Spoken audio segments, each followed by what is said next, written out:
ओम नमः शिवाय मोर स्नेहर छात्र छात्री माने दीपुस्तर ज्ञान यूट्यूब चैनल को स्वागत करुछि। आज पिला माने मो plus 2 second year arts commerce science पिला मानक पई एमआईएल ओडिया व मातृभाषा रे गोटे सुंदर वीडियो आज प्रस्तुत करिछि। पिला माने टॉपिक होछि गुरु शिष्य। गुरु शिष्य जहार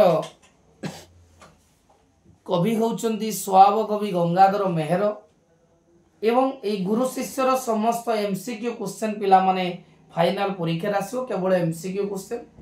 आज मु तार एमसीक्यू क्वेश्चन आलोचना करुछि।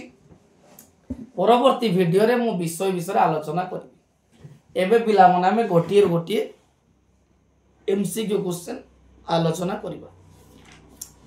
देखो पिला माने प्रथम क्वेश्चन कहिछि केउ व्यक्ति गुरु व्यवहार पाइबा को योग्य होइता। बहुत इंपोर्टेंट क्वेश्चन पिला माने केउ व्यक्ति गुरु व्यवहार पाइबा को योग्य होइता। उत्तर पिला माने होछि जेउ व्यक्ति जहांको ठारू अधिक जानिता है। जेउ व्यक्ति जहांको ठारू अधिक जानिता है सेही व्यक्ति ता ठारू गुरु व्यवहार पाइबा को योग्य। बहुत सुंदर क्वेश्चन, बहुत इंपोर्टेंट पिला माने बुझिबा को चेष्टा करो।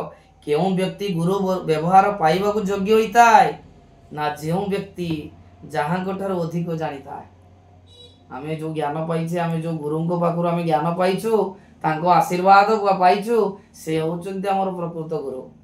तांको ही गुरु बोली कहा जाए। जहाँ गोटर आमे शिखिछु, जानिछु, ज्ञानर परिपक्वता पाइछु। नेक्स्ट क्वेश्चन, किए जगत रे बड़? जदि जगत रे बड़ कहि जाय सबटार जगत रे बड़ होचंती गुरु। विषयटी पिला मन होची गुरु शिष्य।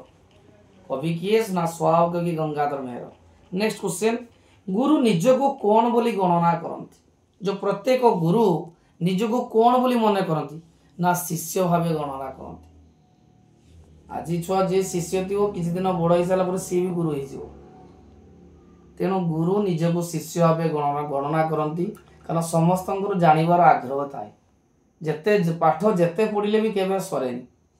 वृद्ध आसवा पर्यंत समस्ते पढ़ी चलती। ज्ञानर परिपक्वता बढ़िया समस्ते चेष्टा करती किपरि ज्ञानर भंडार बढ़िबो। नेक्स्ट क्वेश्चन, पठित कवितार मानव को किए उपदेश प्रदान करती?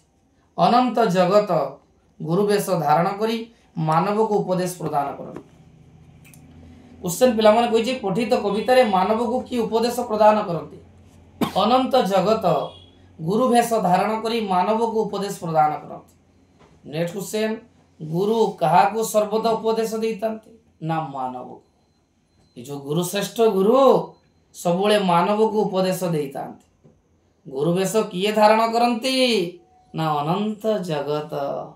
अनंत जगत सर्वदा गुरु वेश धारण करती। केउठारे सर्वदा शिखिबार कथा अछि ना अनंत जगत रे सर्वत्र शिखिबार कथा अछि।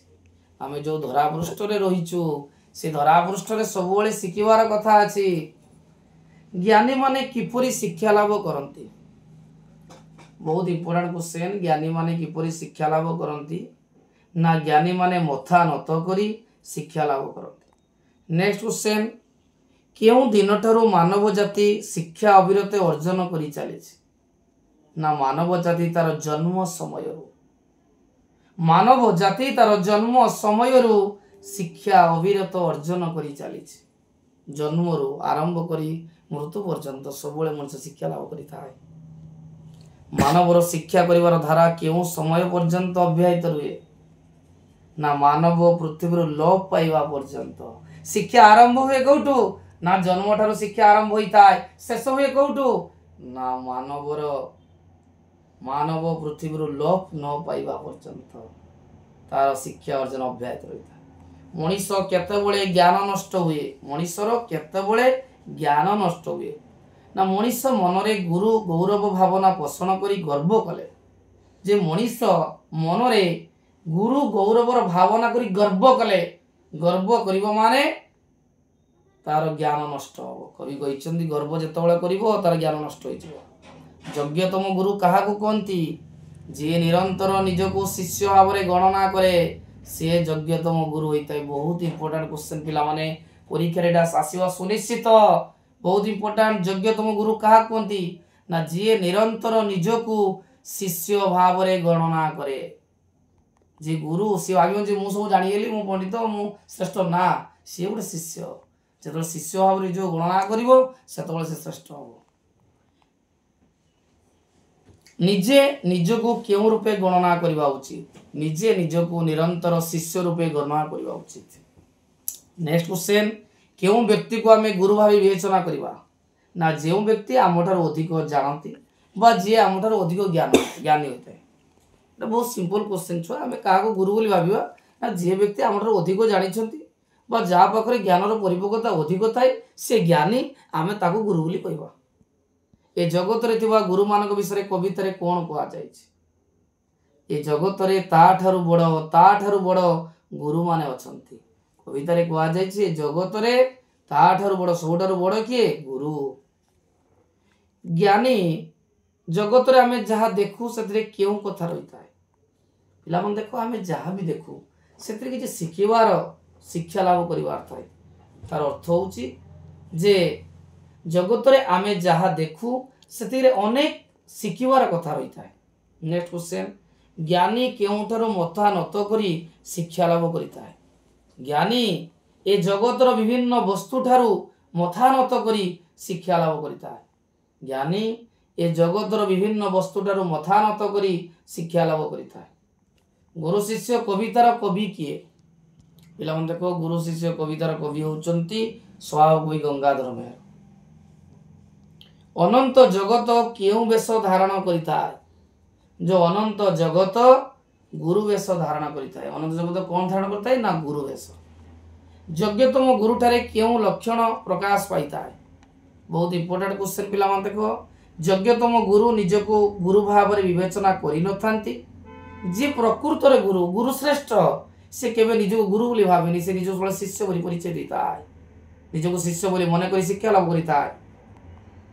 आधुर को देखो यज्ञतम गुरुटारे क्यों लक्षण प्रकाश पाई थाए ना यज्ञतम गुरु निजको गुरु भाव में विवेचना करि नथांती बरं निजको जने शिष्य बोली मन करी शिक्षा लाभ पाई सर्वदा प्रस्तुत था। गुरु शिष्य कवितार आमको क्यों शिक्षा मिलुछि ना गुरु शिष्य कवितार आमको ये शिक्षा मिलुछि जे शिखिबार परिसमाप्ति नहीं शिखिबार कौनसी शेष नहीं आमे सर्वदा शिक्षा लाभ करिबा पई निजको प्रस्तुत रखा आवश्यक।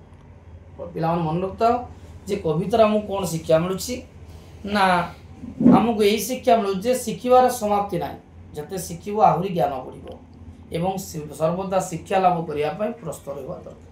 पिला मन तक आज मुई गुरु शिष्यर समस्त एमसीक्यू आलोचना कली आगो वीडियो रे भारती भावना आउ महाजात्रा विषय मु आलोचना करी जहाँकि पिला मान द्वारा आदृष्ट होइतिला।